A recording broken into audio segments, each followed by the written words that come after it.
So അടുത്ത വാർത്തയിലേക്ക് കടന്നാൽ, ഒറ്റയ്ക്ക് മത്സരിക്കുമെന്നാണ് അരവിന്ദ് കെജ്രിവാൾ പറയുന്നത്. അരവിന്ദ് കെജ്രിവാൾ ഒറ്റയ്ക്ക് മത്സരിക്കും ഡൽഹിയിൽ. അത്രത്തോളം അദ്ദേഹത്തെ പ്രകോപിപ്പിച്ചിട്ടുണ്ട് പല കാര്യങ്ങളും. കാരണം ഇന്നലെ അരവിന്ദ് കെജ്രിവാളിൻ്റെ ഒരു പദയാത്രയിൽ ഒരാൾ വന്നിട്ട് ആക്രമിക്കാൻ ശ്രമിച്ചായിരുന്നു പ്രവർത്തകർക്കൊപ്പം അദ്ദേഹം പോകുമ്പോൾ. അദ്ദേഹം അവിടുത്തെ മുഖ്യമന്ത്രി ആയിരുന്നു, പുതിയ മുഖ്യമന്ത്രി വരുന്നതിന് മുമ്പേ. സോ അങ്ങനെ ഒരാൾക്ക് പോലും ആ നാട്ടിൽ പുറത്തേക്ക് ഇറങ്ങി നടക്കാൻ പറ്റാത്തൊരു സ്ഥിതിവിശേഷം ഉണ്ട് എന്നുള്ളതാണ് അതിലൂടെ മനസ്സിലാക്കേണ്ടത്.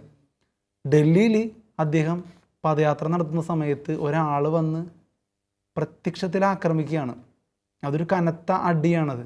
BJP പിന്നിലെന്ന് ഇന്നലെ ആം ആദ്മി പാർട്ടി ആരോപിച്ചിരുന്നു. അപ്പോൾ അതിൻ്റെ ഒരു പശ്ചാത്തലത്തിലാണ് ഇതാ അരവിന്ദ് കെജ്രിവാളിൻ്റെ പുതിയ പ്രസ്താവന വന്നിരിക്കുന്നത്. അടുത്ത വർഷം നടക്കാനിരിക്കുന്ന ഡൽഹി നിയമസഭാ തെരഞ്ഞെടുപ്പിൽ ആം ആദ്മി പാർട്ടി ഒറ്റയ്ക്ക് മത്സരിക്കുമെന്ന് പാർട്ടി ദേശീയ കൺവീനറും മുൻ മുഖ്യമന്ത്രിയുമായ അരവിന്ദ് കെജ്രിവാൾ. ആരുമായും ഒരു സഖ്യ രൂപീകരണത്തിനും പാർട്ടി ഇല്ലെന്നും അദ്ദേഹം വ്യക്തമാക്കി. 3 വർഷമായി ഡൽഹിയിലെ ക്രമസമാധാന നില തകർന്നു. ഗുണ്ടാ സംഘത്തിൻ്റെ ഭീഷണി നേരിട്ട ആം ആദ്മി പാർട്ടി MLAയെ ജയിലിൽ അടച്ചു. തനിക്കെതിരായ ആക്രമണങ്ങളിൽ പോലീസ് നടപടി സ്വീകരിക്കുന്നില്ലെന്നും കെജ്രിവാൾ ആരോപിച്ചു. ഒന്ന് ആലോചിച്ച് നോക്കിയേ, ഇവിടെ പിണറായി വിജയൻ്റെ പോലീസാണ് ഇപ്പോൾ ഉള്ളത്. പിണറായി വിജയനാണ് ആഭ്യന്തരം എല്ലാം കൈയാളുന്നത്. അദ്ദേഹത്തിൻ്റെ ഭരണമാണ്. പിണറായി വിജയന് നേരെ ഒരു ആക്രമണം ഉണ്ടായിട്ട് പോലീസ് നടപടി എടുത്തില്ലെന്നുള്ള അവസ്ഥ ആലോചിക്കുക. അതുപോലെ ഒരു സംസ്ഥാനത്തിൻ്റെ മുഖ്യമന്ത്രി, മുൻ മുഖ്യമന്ത്രി, അദ്ദേഹത്തിന് നേരെ നടക്കുന്ന ചൂഷണങ്ങൾക്ക് പോലും ആക്ഷൻ എടുക്കാത്തൊരു പോലീസ് സംവിധാനം, അത് എന്തൊരു ഭീകരമാണത് അല്ലേ?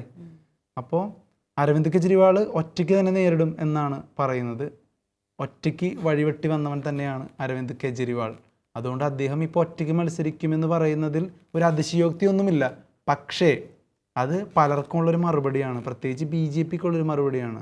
കാരണം അദ്ദേഹത്തെ ഏതൊക്കെ തരത്തിൽ നിങ്ങൾ ഇകഴ്ത്താൻ നോക്കിയാലും അദ്ദേഹം ഒറ്റയ്ക്ക് തന്നെ പോരാടി മുന്നോട്ട് വരും. എങ്ങനെ ഡൽഹി മുഖ്യമന്ത്രി ആയോ അതുപോലെ തന്നെ വീണ്ടും ഇനി ആവാനും മടിയില്ല. തനിക്കതിന് സാധിക്കും. ആ ജനപിന്തുണ തനിക്കുണ്ട് എന്നുള്ളതിൻ്റെ നേർസാക്ഷ്യം എന്നുള്ള നിലയിലാണ് ഇപ്പോൾ ഒറ്റയ്ക്ക് മത്സരിക്കും ഡൽഹിയിൽ എന്ന് അരവിന്ദ് കെജ്രിവാൾ വ്യക്തമാക്കിയിരിക്കുന്നത്. എന്തായാലും അദ്ദേഹം ജയിച്ചു വരട്ടെ, തീർച്ചയായിട്ടും.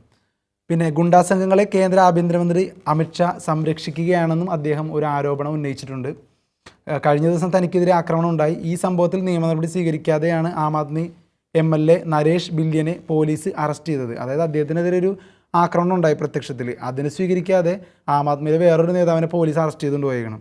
ഈ അറസ്റ്റിലൂടെ അമിത്ഷാ എന്ത് സന്ദേശമാണ് നൽകുന്നതെന്നും കെജ്രിവാൾ ചോദിച്ചു. അപ്പോൾ അമിത്ഷാക്കിട്ടാണ് കെജ്രിവാളിൻ്റെ അസ്ത്രങ്ങൾ വരുന്നത്. അമിത്ഷാ തന്നെ ഉത്തരം പറയുമെന്ന് വിചാരിക്കാം. എന്തായാലും തലസ്ഥാനം തീ പിടിച്ചുകൊണ്ടിരിക്കുകയാണ്.